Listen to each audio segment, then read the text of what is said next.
All right. Happy Hello. Friday, everybody. Happy Friday. Happy And Friday. and welcome to the back catalog listening party. My name is Mother Banjo, one of your hosts. My name is Anthony Ihrig, your other host. And today we have Adam Kiesling joining us. Yay! Hey, Adam. And Hello. Connie jumping on board nice and early today. Hi, Connie, one of Hey, our Connie. regulars. Happy Friday indeed. And so we'll start with our guest today. Adam, do you have anything special you're drinking on this Friday afternoon? Yeah, I went to the liquor store yesterday, and I picked up something from Dogfish Head. Ooh. This is a I like Free it. can. yeah, it's like Excellent. Lime juice. lime juice beer. Ooh, that looks Whoa, delicious. very sour, very sea squash. summery. Yeah, you're Yeah. anticipating this warm weather we're supposed to get tomorrow here Yeah. in Minneapolis. Yeah. It's like a beer margarita, I guess, kind of thing. I like sour Excellent. beers, so Very festive. That's great. Well, I got word that you had gotten a fancy beer. So I didn't have a fancy beer, so I couldn't compete with that. But I did break out my fanciest scotch. There you go. An Oban single malt small cask scotch, and it's awesome. And I have the fancy ice cube, the big. I got a new Oh, Wow. for the big square ice cubes. Yeah, it So- tastes better that way, right? Yeah, exactly. So I feel very fancy. So a slancha. Hello. And- Yeah. Well, I'm going with some sparkling water today, and some delicious Ruby Roasters coffee, because I got my second dose of the vaccine yesterday, and was feeling the effects today. So I thought I would take it easy, but I'm treating myself to. That's one thing that I can't live without. Yeah, yeah. And it looks like Chris, another one of our regulars, joining us from Minneapolis, Uda Pills Brewing. Ooh, on the deck. On the deck. We love that. And Joe, also warm South Minneapolis with a JP. I'm assuming Nice. John Prine is what that is, right? Nice. Vodka and ginger ale. So, well, welcome everybody. And we're really excited about today's back catalog listening party. I think Adam Kiesling might have been, he was definitely when Tony and I first were talking about this show. I feel like we were each making lists of artists we wanted to have on the back catalog, and Adam was on both of our lists. Yeah. So we've been wanting to have him on for a long time. And we Yeah. finally found him, located. Yes. Located Elusive. him. The Yes, because elusive, he's been in his house like the rest of us, and we haven't seen him in it. Whereas normally we see him everywhere. He's, Adam's one of those people that, yes, at least in the Twin Cities, if there's good music being played, he's either playing it or he's hanging out there.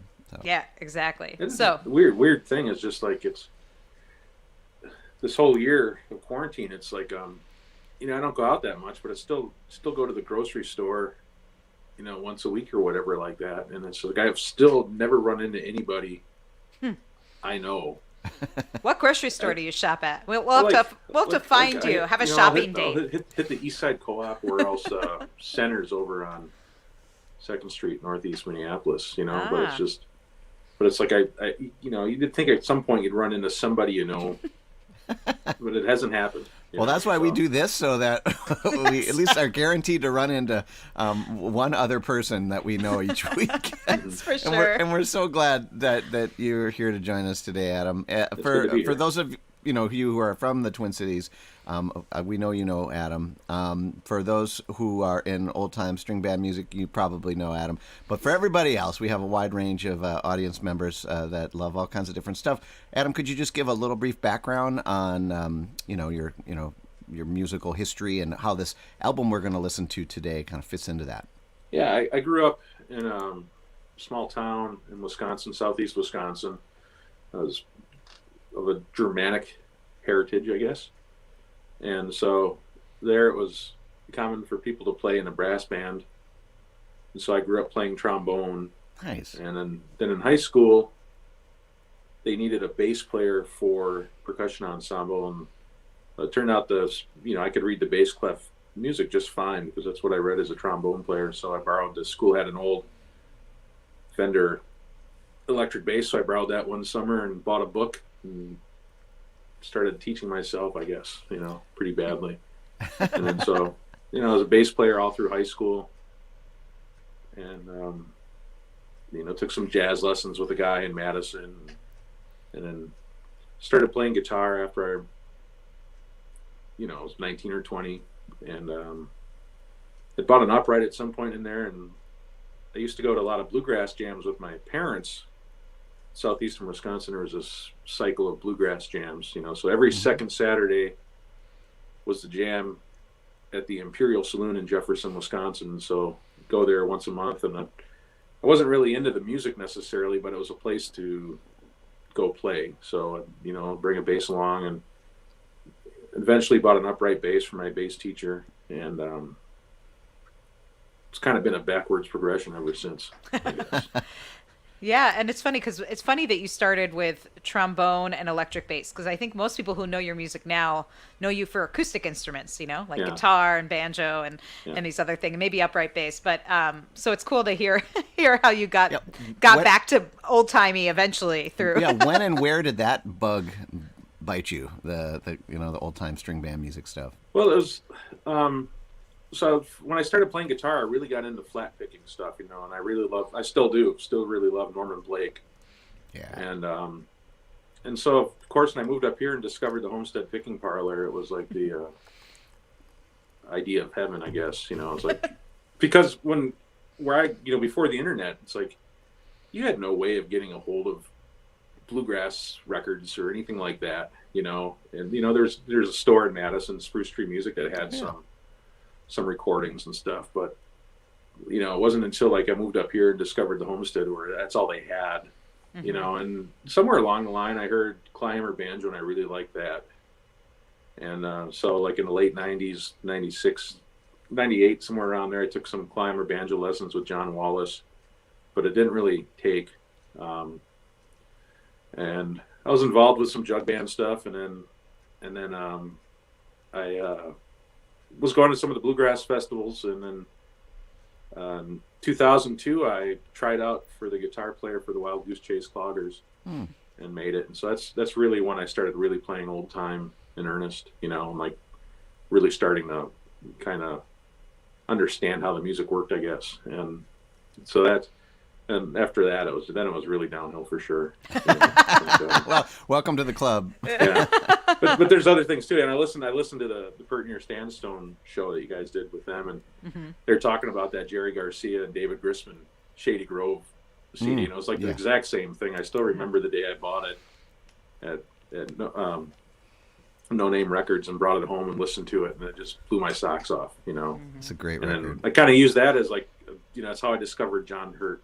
Mississippi John Hurt was from that record, So it's always read your liner notes, Yep. And then I took guitar lessons with Cam Waters, and he taught me how to finger pick, 21 years ago or something like that. So it's just been, so it's kind of the two watershed moments, I guess, for joining the Cloggers and then Jerry Garcia and David Grisman. So.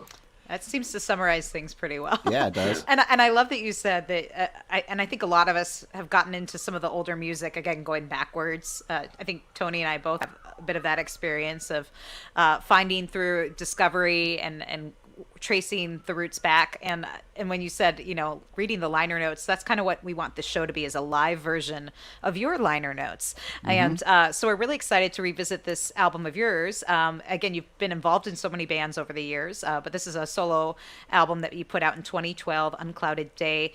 And is there anything in particular that sort of led you to make this particular recording?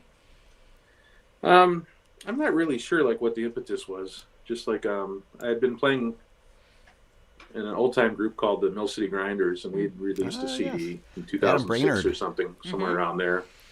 And I don't know, maybe just thought it was time. My friend Megan Duddle was working on her recording, and I helped out a lot with that. And like I was the one that gave her the idea of recording with Dave. Dave Hall. Dave Hall, yeah. Yeah. And just because I had listened to drawing a blank now, another recording he had done of who's the old time banjo player and singer that was from out east, lived here for a while. Adam Hurt? No, I'm drawing a blank on his name. But anyways, he recorded a CD at Dave's, and I thought it was just a really great solo old time recording. And Tim Erickson. Tim, yeah. That was a great record. Yeah. Yeah, and it just kind of, so I don't remember if Megan started recording her CD first or if then I started doing it after that.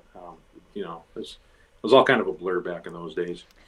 But we can blame Dakota Dave Hall for Yes. this, is what Yeah. you're saying. And Yeah. for regular watchers and listeners of the show, you'll remember David was one of our early guests. I don't remember offhand the number, but we've had more than one other guest who's recorded in his studio. He's got a great studio and a great ear for acoustic music. For sure. And we'd love to dig into this Yes. record. Speaking We've been of talking which, about it. So I know. I want to hear some I'm of that. itching to hear some music from Adam Kiesling. So the first track we've queued up is Unclouded Day, the title track. Is there anything you want to say about it before we take a listen? Yeah, it was kind of, a lot of people know it as a traditional hymn, I guess. And I'm not particularly religious at all, but I always like the old time hymns. And this comes from a banjo player named Hobart Smith. And so I was messing around with it on the gut string banjo, tuned down low, and so you always have to reconfigure your thought process whenever you're playing one of those, And then so it's like I thought, well, that might be good with Megan on fiddle, and so she tuned it to what's called D-dad tuning, which is like tune the first string or the fourth string down really low, so it's gives it a really big drone. So that's how Nice. I kind of worked around with that. So All right, well, let's give it a listen. This is the title track from Adam Kiesling's Unclouded Day here on the Back Catalog Listening Party.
Oh, they tell me of a home far beyond the skies.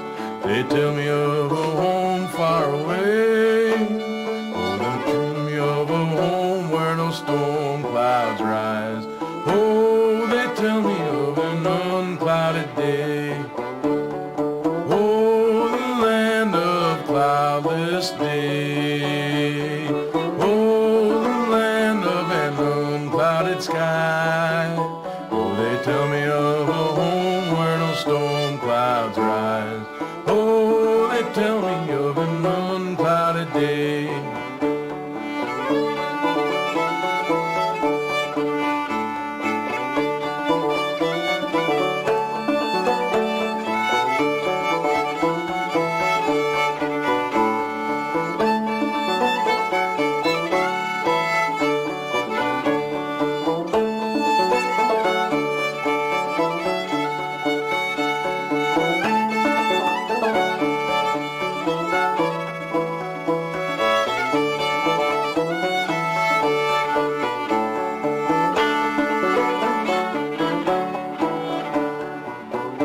Oh, they tell me of a home where my friends have gone. They tell me of that land far away, where the tree of life in eternal bloom sheds its fragrance through an unclouded day. Oh, the land of cloudless day. Oh, the land of an unclouded sky. Oh, they tell me of a home where no storm clouds rise. Oh, they tell me of an unclouded day.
day. Oh, the land of an unclouded sky. Oh, they tell me of a home where no storm clouds rise.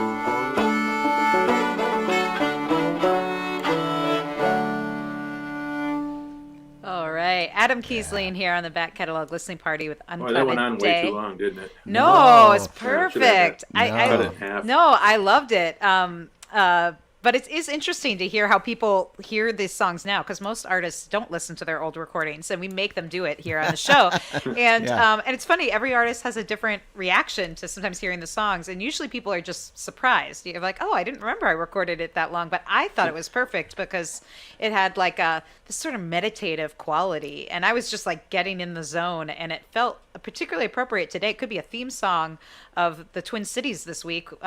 We've had such gray weather. Yeah. And cool weather, and then yesterday and today making up for it with this beautiful, beautiful sunshine, and it felt really good to kick off the weekend that way. Yeah, and I got to say, like in general, this style of music, the old time string band tradition, I love that. You mentioned meditative, Ellen.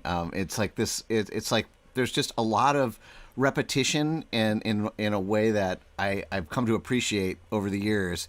And I had that same feeling, and I really appreciate that about the music. And I noticed you're even playing the melody line you're singing a lot in this style of music, and I think that's one of those things that I never really realized how much just the melody itself is everything, rather than chords or hot licks. And I come from the bluegrass world, right, where it's all and I love I love that about this style of music, that it's just this melody and it kind of underpins everything. And I thought you just did a wonderful job. Thank you. I would even say unclouded music in that way. It's just sort of like, there isn't too much extra stuff. It's just what you need. It's the meat of the music. And yes, it looks like Megan, your collaborator, joining us today on Back Catalog Listening Party. So Megan, if you have things to contribute from your memories of working on this, feel free to throw them in the comments. She was on the fiddle there on that track. Yeah, and I did love that droning quality that you were talking about. I think that added to that sort of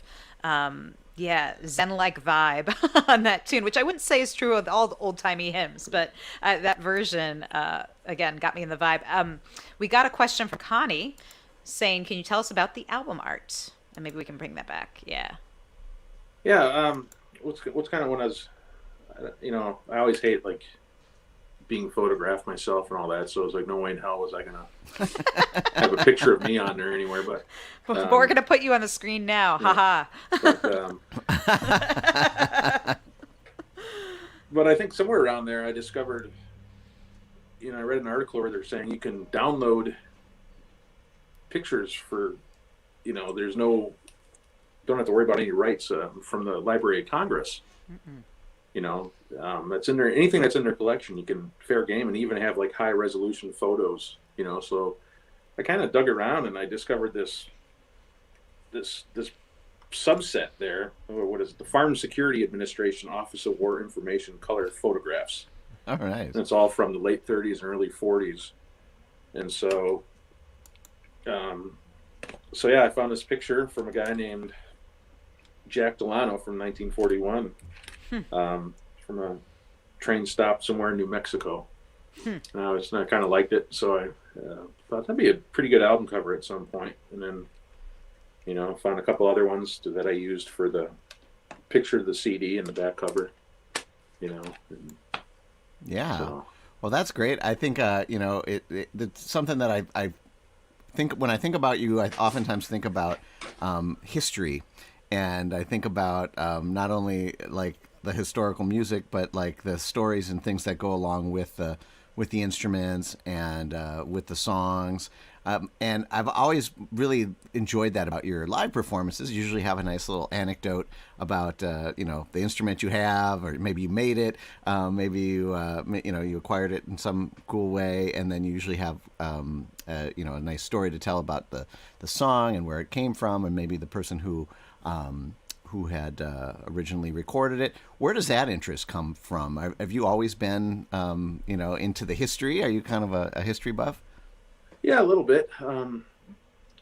Again, it's like a lot of it's from reading the liner notes of I think a large collection of my, I've got, I don't know, a couple thousand CDs and 1,700 LPs.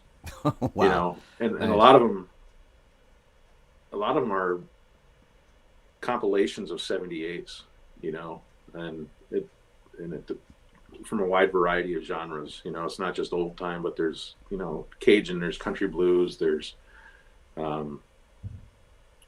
Eastern European, there's Turkish music, there's a lot of there's African music, and there's a lot of great companies that are putting out some fantastic reissues of those 78s, and they do a really good job of cleaning up the sound on them too, and so I like picking up recordings like that and always reading the liner notes from that. It kind of gives you an idea, synopsis of who the musicians were, the areas they lived in.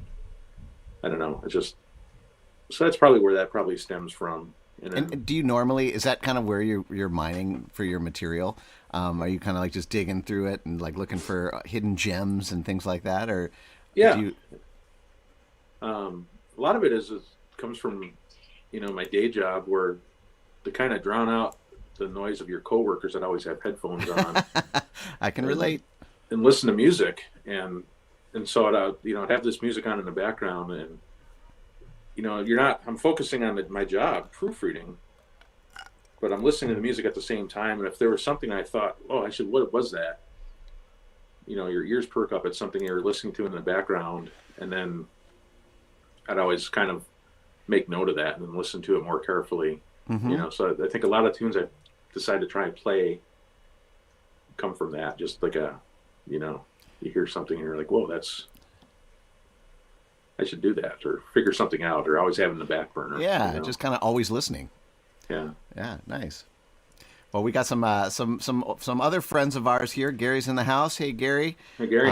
And Curtis and Loretta. Oh man, we love everything Adam Kiesling does. Thank you. Us too. Good to see you guys. Frank wants to make sure that you gave photo credit in your album liners. Yeah. Liner notes. And of course, hearing everything you just said, I would not have doubted that. Wonderful. Yeah. Well, I say let's dive back into the music. More music. Yes, the next track we have lined up here is the Missouri Waltz. Anything you want to say about that tune before we dive in? Yeah, this is a Hawaiian tune, and again, it was probably I heard it on a compilation somewhere, probably of Hawaiian steel guitar music, and it's a guy named Frank Ferrer, who was a Portuguese guy who was born in Hawaii in 1885.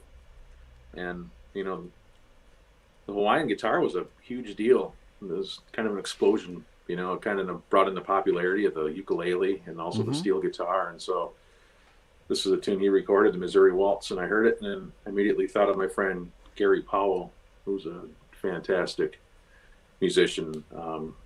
He was a Cajun musician, played some old time, and now does played with the Hula Peppers for a while. So kind of that jazz age style music. So we kind of worked up, and then my favorite bass player in the world, Liz Draper, is on this. Oh, nice. Dave Hall's also playing baritone guitar. So awesome. And you're playing some of that Hawaiian slide? Gary's playing the slide, and I'm just doing backup guitar. So. You're just strumming along. Awesome. Just strumming along, yeah. Well, let's give it a listen. This is Adam Kiesling, the Missouri Waltz, here on the Back Catalog Listening Party.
right, Adam Kiesling with the Missouri Waltz, and yeah, given that nice tropical feel. And I have to say, I wish I was drinking a lime beer like you, Yeah, Adam, right. because that seems more appropriate than my scotch. This this is not rainy weather music. It feels lovely and nostalgic, and really, really great. I'd love to know, you have all these great people playing on this record, and I'd love to know, did you really just sort of select the people based on each track and what you wanted from each track, or did you kind of have a cast of characters that you pulled from to make this recording? It was a little bit of both, I guess. Like and some tunes were recorded whole cloth in the studio. And like I think this one here is like probably Gary and I went in and played, and then Liz and then Dave later added their stuff to it. But yeah, it's like I had Gary on there and had him playing a couple, and Megan played on a bunch of stuff. Dave played on a couple tracks, and then my friend Eric Lynn played banjo on a couple things, and my other friend Colin Harris played some fiddle. So it was kind of like drawing between that too. And the one downside to recording at Dave's place is, other than the fact that you get overly caffeinated. Yes, he also roasts coffee there, if I remember. Oh, But it's kind of like I thought it'd be all right. I could just kind of piecemeal this together, because it's lived pretty close by, and it's at his home, so it's like you think, well, I can go in for an hour or two, and he's fine with that, as opposed to like blocking out a studio for the entire weekend, where it's just like you go in and I'm pretty lazy and kind of a procrastinator when it comes to doing anything. So it was a lot of these little sessions, and a lot of times I'd record something, and then I'd discover a different way of playing it that I like better, and go back the next time and redo it, So it was like, I think we spent probably close to 2 years Just hanging out. Just hanging Playing out, music. doing this, and then of course when we had the CD release party was in I think March of 2012, and of course it was like you had to still kind of like waiting at the last minute to get the CDs. They didn't arrive till Friday. Driving to the show with the box right from the It was kind of funny. It was like I remember that the show was on a Sunday night, and I went down. Megan had been living outside of Dodgeville, Wisconsin at that point, so I went down that weekend so we could rehearse a little bit, and Nate Sipe had to go pick the CDs up for me at Noiseland, that Friday afternoon, and my phone didn't have any reception outside of Dodgeville, so I had to wait until like Saturday afternoon when we drove into Madison, and had phone reception. I could finally get the message that yes, we picked the CDs up, Yeah, so just kind of like always at the last minute. Yeah, well, I would imagine that one of the other things that might have delayed the recordings or prolonged the process is that not only could you take your time and maybe rethink how you wanted to record each track, but also between you and Dave Hall, I would imagine there was a lot of jokes being told. All I can picture is a lot of laughter happening as well. There's a lot, some Chinese food eaten here and there too. Oh, yes. and we've seen his wall of music too. So I imagine you guys are spinning a few records over at his place. And Alan, one of our regulars from Texas, says loves the Hawaiian guitar sound, heading to Kauai in 2 days. There you go. So apparently Nice. Texas isn't warm enough, going to Hawaii.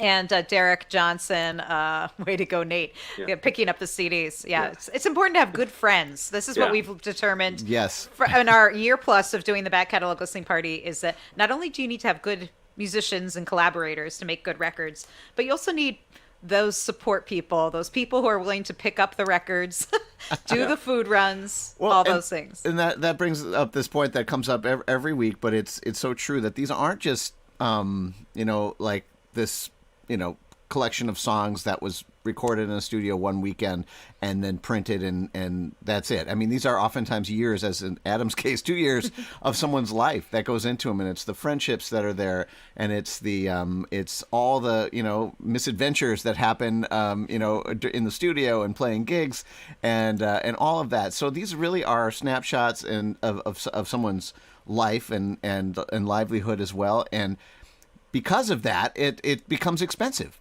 to to record this stuff, and we do it anyways because that's what we do as musicians. But for those of you that want to support Adam and his music, we asked about tip jars. Sometimes we use PayPal or Venmo, but Adam said, you can pay what you want over there at Bandcamp and get high resolution WAV files of this wonderful music. So we put it in the comments as well. If you would like to show your love for Adam and his amazing music, just head on over to adamkiesling.bandcamp.com and purchase a record, and you can pay more than he's charging. It's a steal either way, and it goes a long way to help that next record get off the ground.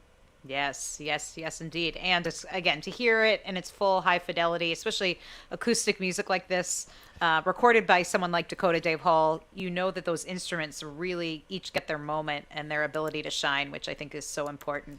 And I think it's even more important when it is that stripped down music. And I don't know if you can tell. Sorry, on this side. I have Van Morrison grimacing behind me. I'm not coming from my normal office. I'm coming from our practice space in the basement.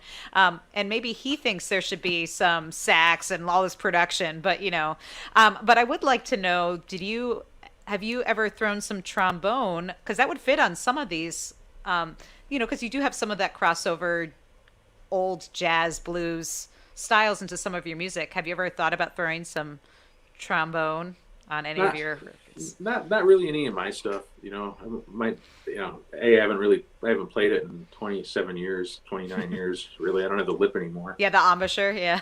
Yeah, but there was a time, for here Sandstone, when I was playing bass with them, we had a release party at the Caboose one time, and Jay's a trombone player, so I borrowed one of his, and we did a trombone duet. Oh, nice. Awesome. Dueling trombones. I love it. So the idea was we're going to go up there and just do this trombone duet, some etude from a book. And we played that, and then everybody else was going to sneak up behind us, and it led right into Rainy Day Woman number 12 and 35.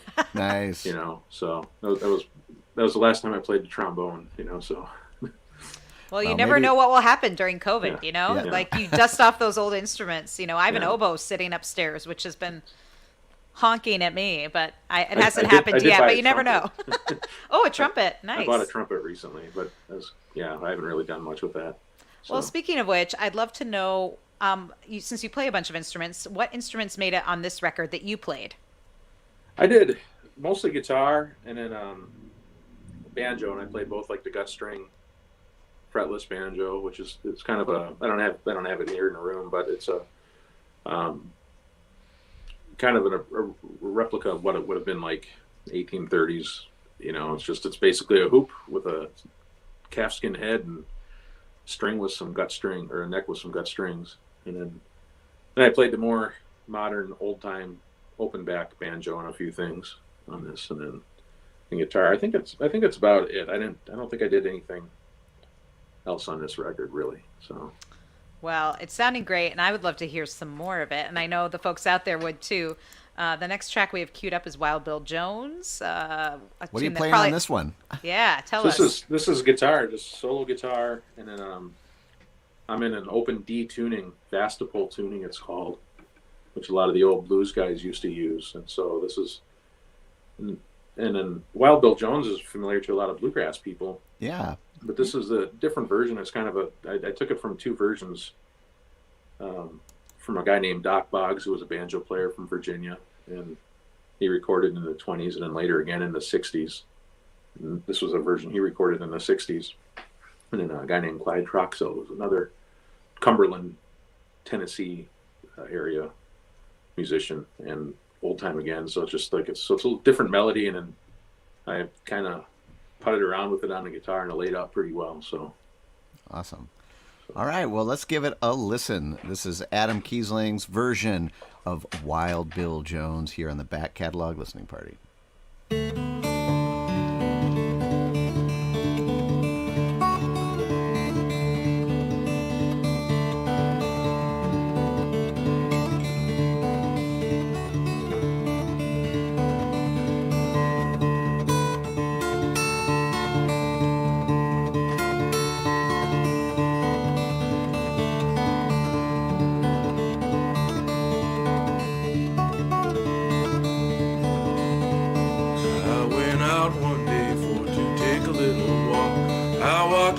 that Wild Bill Jones.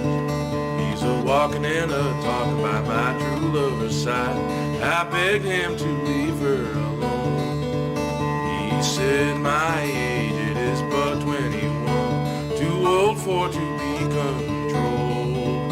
So I drew forth my pistol from off of my side, destroyed that poor boy's soul.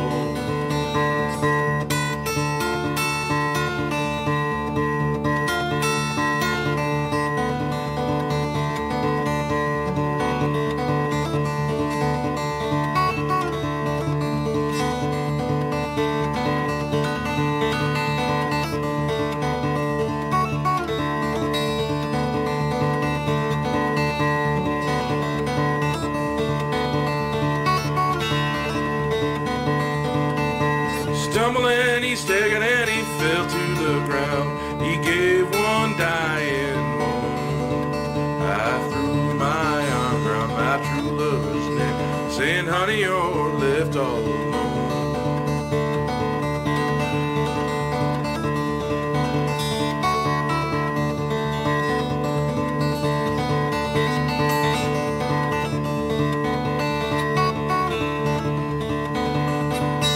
The sheriff overhauled me, they locked me up in jail. I wrote my love a letter, honey, come and go my bail. Well, my bail is $1,000, a debt I can never pay. She wrote me back a letter, honey, come home someday.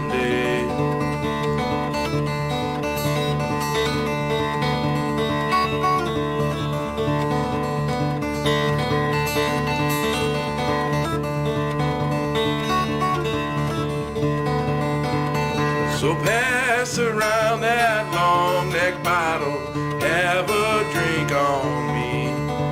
For today was the end of that Wild Bill Jones. Tomorrow be the end of me. Yes, that was Adam Kiesling with Wild Bill Jones from his 2012 album Unclouded Day. You And sure there's I- only one of you on that guitar? Yeah. What? Sounds like 3 guitar players. That's Yeah, amazing. it's the magic of the open tuning. Well, it sounded fantastic. Sounded great, and it got both you. Tony and I, our headbanging, our folk headbanging happening on that track. And for folks who like that dark, old kind of folk tunes, one of the many projects you've played in over the years is Corpse Reviver, and you guys do all old, dark folk songs for the most part. The Harry Smith collection and such. And you guys normally played like once a month at the 331. Is there any word on when you might be out there playing again? Or Haven't really heard yet. We're hoping it works out, but they've been doing some outdoor shows, but haven't really decided what's going on with indoor stuff yet. So yeah, that makes sense. Well, for folks who out there who aren't familiar with Corpse Reviver, that's a trio, as we said, that focuses on some of those old, weird, dark folk tunes. And Adam's in it with one of our other previous guests, Jillian Ray, and Mikkel Beckman, who you've seen play with all kinds of people, Charlie Parr and others. So definitely another, if you like the vibe of that tune, you might want to check that out. And we got a question from Chris. Your arrangements are wonderful. Have you ever put pen to paper and crafted your own old time song? That's a good question. No, there was a time we tried writing songs when I was a kid. In high school we had a band called Love Slugs and Sex Maggots. Oh, I want to hear that. I want to hear those tapes. Yeah, it's kind of like, just picture 3 teenagers in a basement with a 4-track, and a case of Mountain Dew. I've seen those guys. Yeah. and what was the instrumentation of this band? So we borrowed a synthesizer, a DX7 from the school. Andy's mom was a piano teacher, and he talked her into buying a drum machine because he said that would help teach her students, and we ended up using that, Mr. Drum. Andy was the guitarist. I played bass, and then Jesse sang a lot, and then would play saxophone on things, and it was all goofy goofy songs about dog turds, and and turkey basters, and Not a far cry from old time subject matter. Right? we're working at an A&W. I can see where those things first started happening. And some of those old time songs get a little out there. Yeah, but we it came about because we were hanging out one Friday night, and we tried to write something serious, and we just came up with these goofy things with a cheap keyboard, and and we recorded 5 songs just into a boombox, and we thought it was pretty funny. And the next day, Andy and Jesse were both in a 1-act play, and I was doing the lights, and we had like the state competition, so the bus ride over there, and Andy brought the tape along and played it for everybody, and everybody knew it was us except this one kid was convinced it was like the most brilliant thing he'd ever heard in his life. And so I, of course, just BS'd him a bit and told him it was from Jesse's cousin out in New York, and they're number 3 on the underground charts. And he says, "I've got to have some." And I said, "Well, we'll see if we can get you a tape." And we ended up buying a 4-track recorder and filling up most of a 90-minute tape, and had a friend print a card for us, and we sold it to Brandon for $11.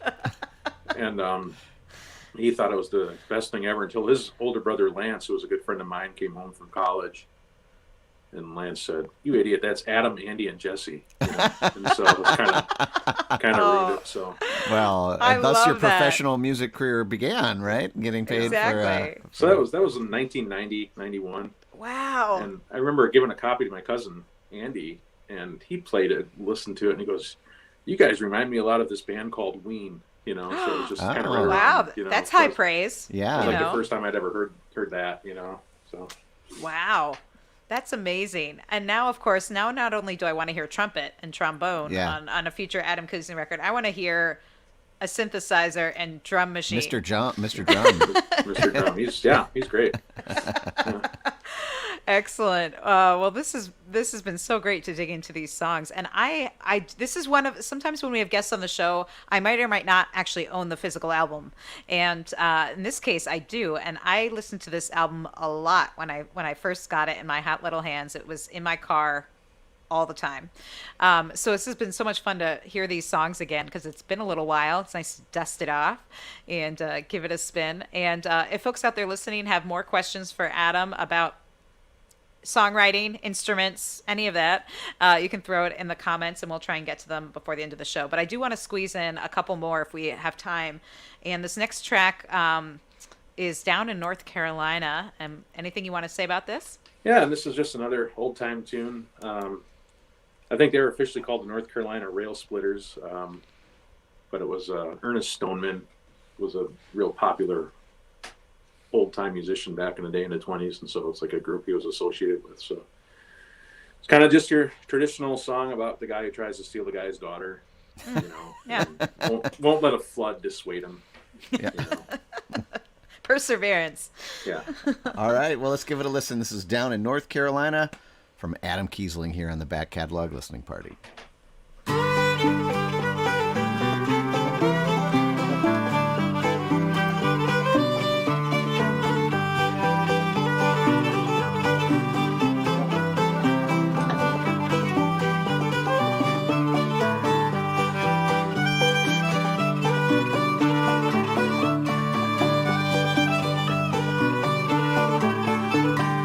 Chicken crone in the old pine tree, chicken crone in the old pine tree, chicken crone in the old pine tree down in North Carolina.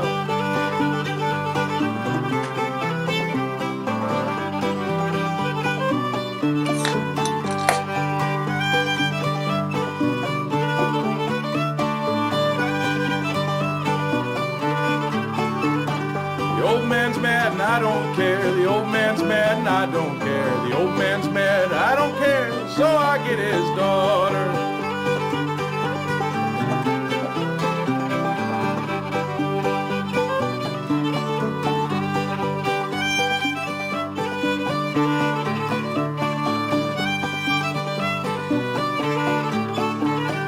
Don't give her up, we're gonna run away. Don't give her up, we're gonna run away.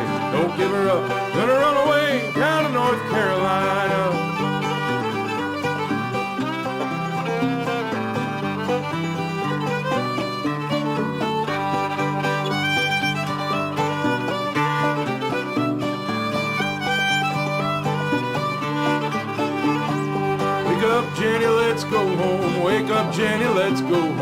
Wake up, Jenny, let's go home before the water rises.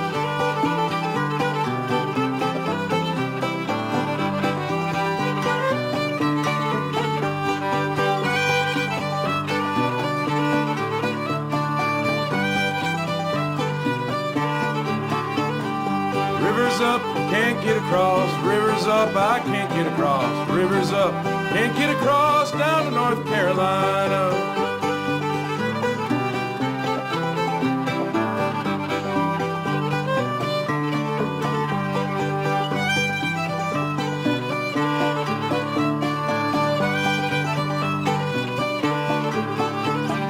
Waterbound, can't get home. Waterbound, I can't get home. Waterbound, can't get home down to North Carolina.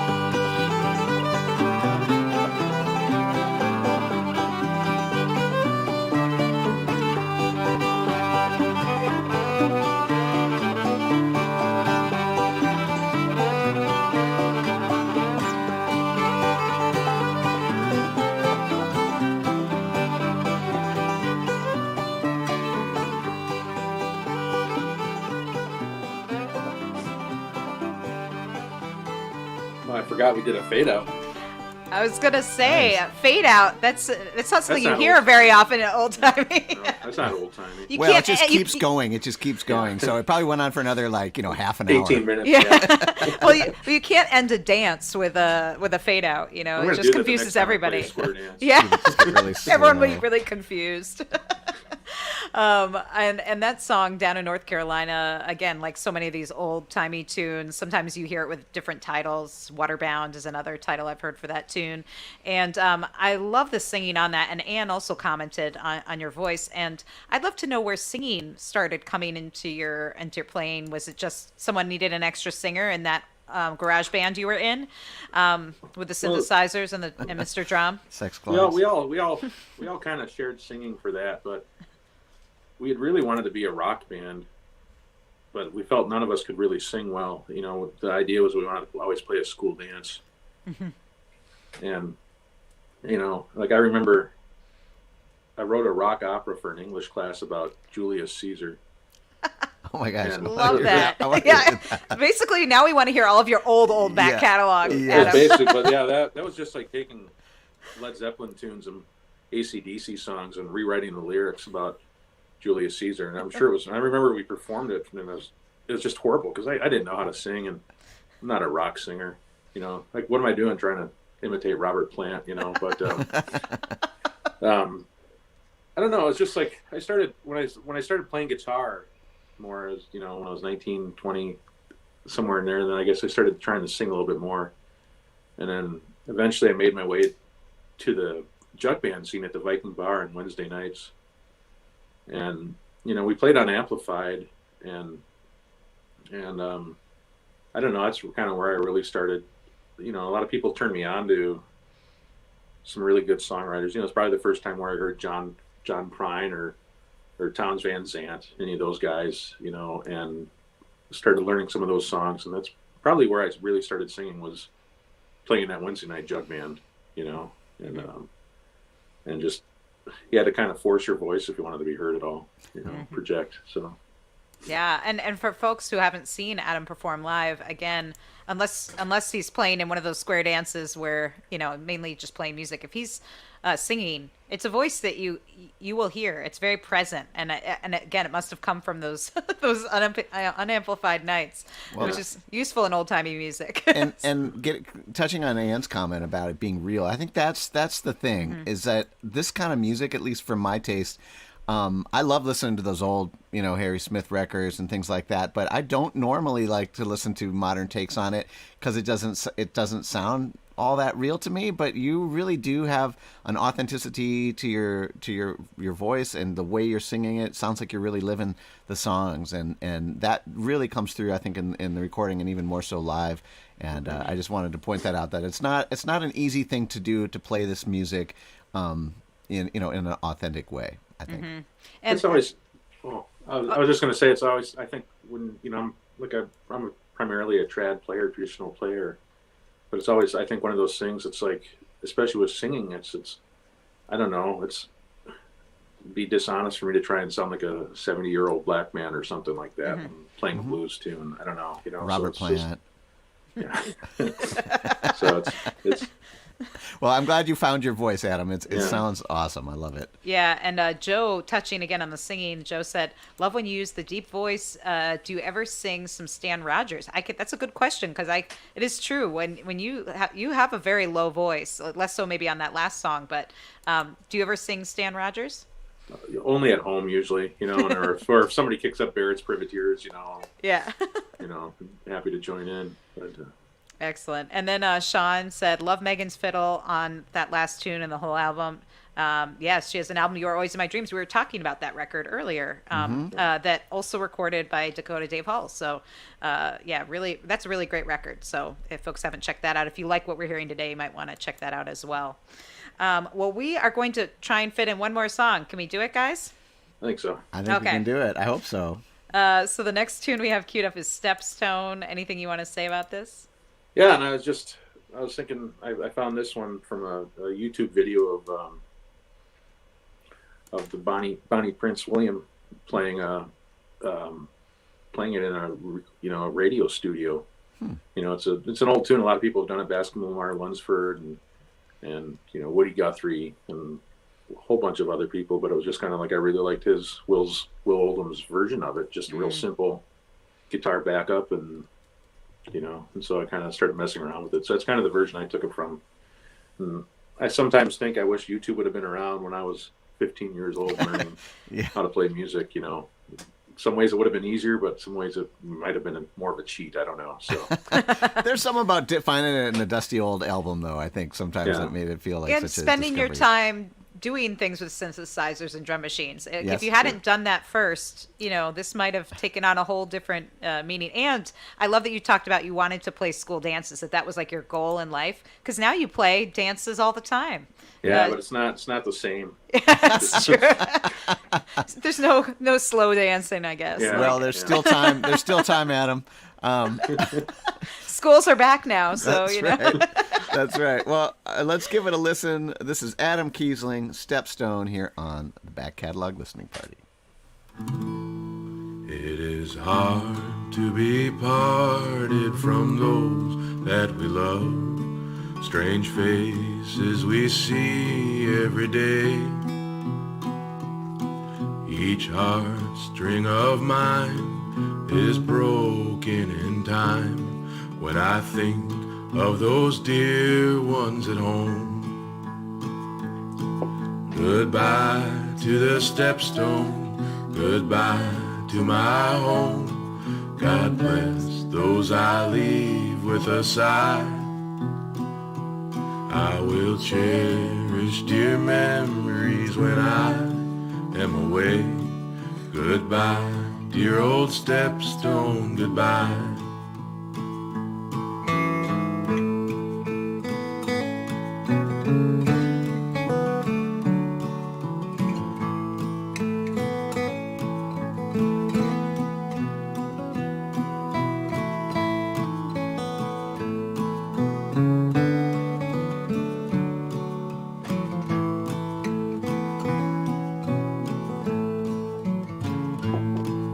I stand on the doorstep at evening time now.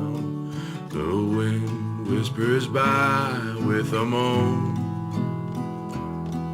The fields will be white and I will be gone to roam o'er this wide world alone. Goodbye to the Stepstone, goodbye to my home. God bless those I leave with a sigh. I will cherish fond memories when I am away. Goodbye, dear old Stepstone, goodbye.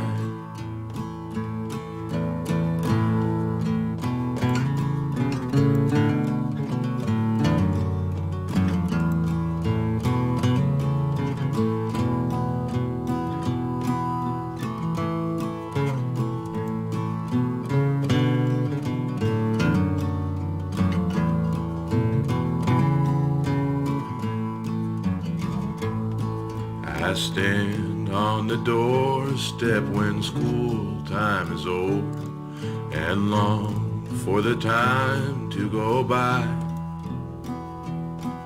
And now it is gone, I stand here tonight to bid this here Stepstone goodbye. Goodbye to the Stepstone, goodbye to my home. God bless those I leave with a sigh. I will cherish fond memories when I am away. Goodbye, dear old Stepstone, goodbye. What a beautiful song to end the show on. That was Stepstone, Adam Kiesling. Beautiful vocals on that, too. Really, really nice. There's Megan doing the harmony on that. And Megan says, wish we all had a time machine to hang out with young Adam growing up in Wisconsin. He's such a talent and gem. Thanks for this. Well, thank you, Megan, for your contributions, because it sounds great. Really beautiful. And thank you all for joining us on this Friday. And what a great way to end the week and start off our weekend. I feel mellowed out and just the right amount. Me too. And it's supposed to be a nice warm one here in the Twin Cities. And this was just the perfect way. The unclouded day. Exactly. Well, Adam Kiesling, thank you for joining us today. This has been such a treat to revisit this record, and you can buy it, folks, on Bandcamp. I think in CD and digital form, and you can throw in a little extra if you want to name your own price. Give Adam a little tip, so that we can enjoy more music from Adam whenever things open back up. And if you ever get a chance to see him live, especially folks here in the Minnesota area, highly recommended in whatever band he's playing in whatever format, with whatever players, it will be good. This is the reason why so many musicians are tuned into today's show. Hopefully we'll be with the trombone and Mr. Drum. Oh yeah, exactly. We want Mr. Drum, Mr. Drum, Mr. Drum. This was wonderful, and thanks for spending the hour with us, Adam. Yeah. Thanks for having me. It was a great time. And we want to thank all of you out there for joining the party. And if you don't know, we do this every week, every Friday at 4 p.m. Central. We get together online. We welcome different guest artists. Unfortunately, Adam is not with us every week, but we have other great musicians joining us, revisiting old records. And if you like what you hear today, give it a thumbs up on YouTube. It will help the bots direct more people to Adam's music. And you can also subscribe to our YouTube channel, and then you'll get notified about all our future shows. And there's some good ones. Yeah, there's some really good ones. And what else? Oh, Patreon people. We want to thank all of our Patreon supporters that make this show possible. We just had a pretty amazing party for these folks. And I just want to let them know that, if it wasn't for them, we couldn't do any of this. And so you usually do the thank yous. Can I do it today? Go for it. All right. I want to do it today because I want a big shout out to Penny, Ann, Alinda, Bevan, Connie, Vaughn, Alan, Chris, Alex, Becky, Galen, Peggy, Joe, Jim, Beverly, John, Fred, Tim, Sarah, David, Jocelyn, and Court McCumber, one of our guests last week, joined right after we got off of the air, and thank you so much. Thank you so much. Yeah, that we really appreciate it. If you're interested in being part of the party, we do things like we had this great concert with Davina and the Vagabonds and Jillian Ray and Jonathan Brooke when we all hung out together, and you can be part of the next one if you want to sign up at our Patreon.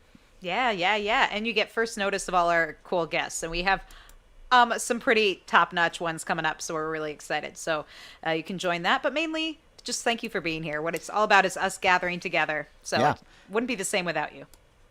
Absolutely. So, until next week, we hope that everything, your days stay unclouded.